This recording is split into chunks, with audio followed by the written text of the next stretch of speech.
All right, guys. So we have the most polarizing guy in Supercross the last 2 weeks. Vince Friese. What's happening, my man? How are you tonight? What's going on? Thanks for having me. No, it's I literally I'm blown away and my hat's off to you. I have no idea how you blocked out. You probably had the most tumultuous week last week of anyone that I can ever remember in Supercross. Maybe Ferrandis after he took out Craig. How did you block all that out and get second place? Man, honestly, I think it was kind of made it easier on me. I had all the crap going on the phone, obviously, and social media. And last week, I just was kind of like, all right, I'm gonna just put the phone down and spend a little bit more time on the motorcycle, a little bit more time in the gym or on the bicycle, whatever it was. And I actually had a pretty good week last week. And it's funny, we do a team dinner and we talk about this stuff Friday night, and I said that to the team, like, hey, I actually had a good week. I'm feeling good. And I think they were all kind of like, okay, maybe you're just saying that. I don't know. Like, I think I kind of went and showed them, like, hey, it actually was a good week. I'm feeling pretty good. And yeah, it worked out for me, huh? Dude, yeah, you rode your ass off. And then, so it's been this like mythical thing right now. And you can tell me this, you don't have to tell me this or give me a ballpark. This, I've heard your bonus was 1.2 million for a podium. I've heard 40,000 for a podium. I mean, it's been all over the board. It's ridiculous. Can you share with us and clear that up? Because I know that that's how they do the pay structure there at Smart Top. Mike Genova's always paid me really well, and he's always taken care of me, and he's been more than fair. Yeah, it's an awesome team, an awesome program. Mike takes care of his guys. Tony takes care of his guys. If you get results, you get paid. And we got one of the best bikes in the pit to go get it done, and happy to be there. Nice way to dance around that. Can I just, how about this?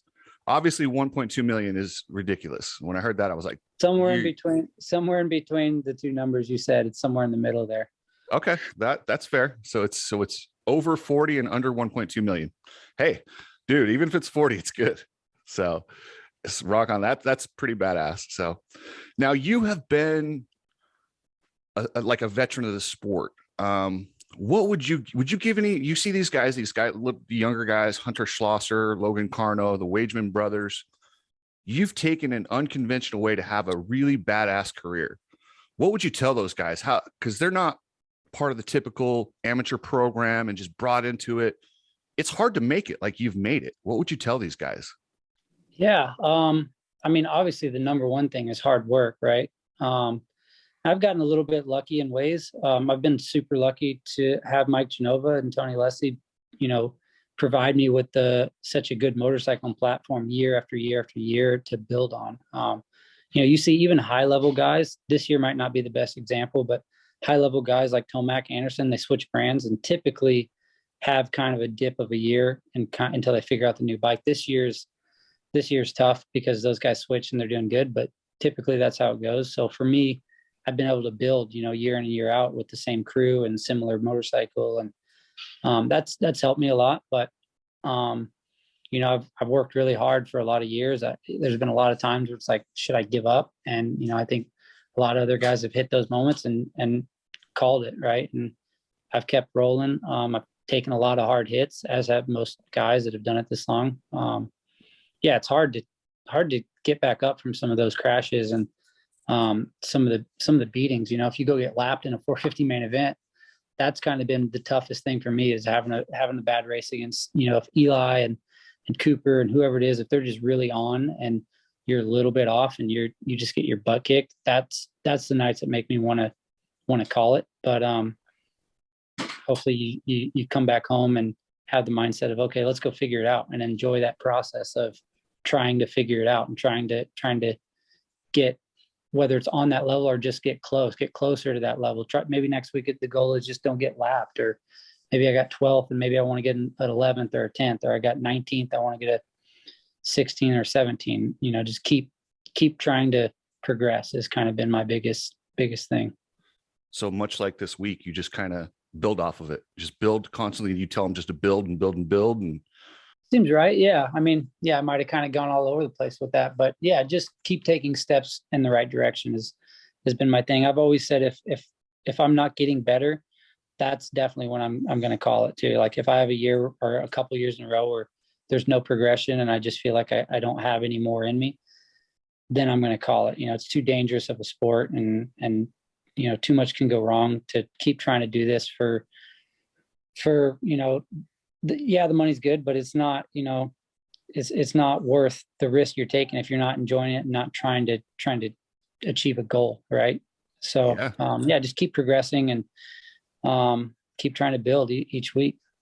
Do you think the fact that you're Supercross only has helped you keep that fire? For sure. Yeah. I think I put a lot of energy and effort into a race day and a season, and maybe some guys can get away with less, but man, for me to go do all of Supercross and all the motocross would be a stretch. And I've done it, but then to try to come back into the following Supercross season, it's asking too much out of a rider, I think. And there needs to be some sort of middle ground there. And obviously we're doing Supercross only. It's been really enjoyable. I've been paid great to do Supercross only, and there's been no need for me to do motocross, which has been nice. There's some races I watch on TV in the summer and I miss, when the guys are at Redbud or Millville. I'm kind of itching to get out there, but it is nice getting the summer off, get to recoup, and I come in, sharp, fresh, and ready to go for the Supercross season. So you're racing a 450 this weekend, right? Yep. Now, you see a lot of the other guys that you're competing against in the 250 class are resting. Do you think it's an advantage to keep racing, or is it a money deal, or do you think would you prefer rest?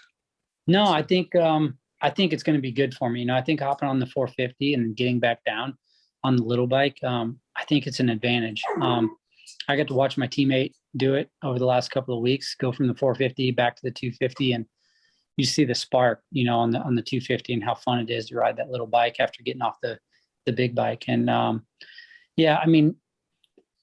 there's a little bit to having some rest, but it's really, we got just 4 more rounds on the 250 and 15-minute main events. I think doing these 20s will be a benefit to me. And as I get older, I've kind of learned not to push too hard during the week. I'm not doing a bunch of long motos during the week. I ride a couple times, do 1 or 2 motos, stay loose, and come into the race as sharp as I can. Well, and I think a lot of young guys can learn from that. And it's funny, this sport, the athletic peak seems to be about 25 to 30, but I think it's wrong. I think it's not necessarily the human body. I think it's overtraining, doing 2 series. And I think you're proof of that.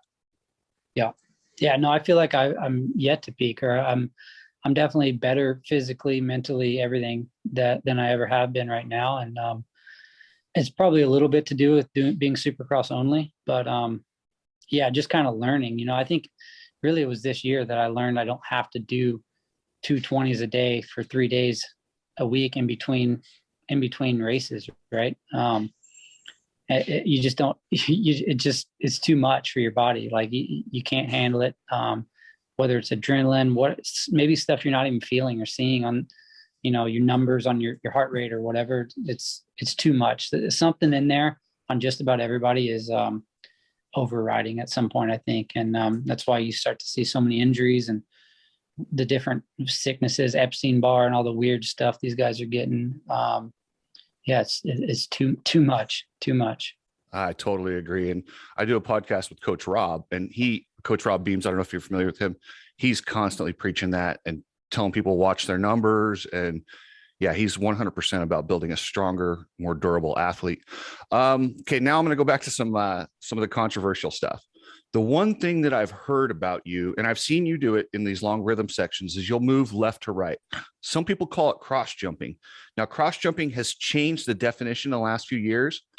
It used to be back in the day, it was over the triple. You don't cross jump over the triple. Well, now with a lane full of jumps, I don't think what you do is cross jumping. I think it's kind of just moving over. And if somebody has time to adjust, I don't call that a cross jump. What do you say to somebody that says that you cross? Yeah, I think there is a thing that is a cross jump, and that's wiping somebody's front wheel off in the air, right? And that's not something I've ever done. I would never want to do that. And typically, when that happens, the odds of both guys going down are pretty high. And the speeds we're going, the size of the jumps that we're doing these days, like I don't care how crazy a rider is, myself, Barsha, whatever, whoever it is. I don't care how wild a guy is and how bad he wants to win. Nobody wants to have a midair tangle and crash on one of these big rhythm sections or big jumps. And odds are that's what's happening when you really cross jump a guy and you guys touch wheels.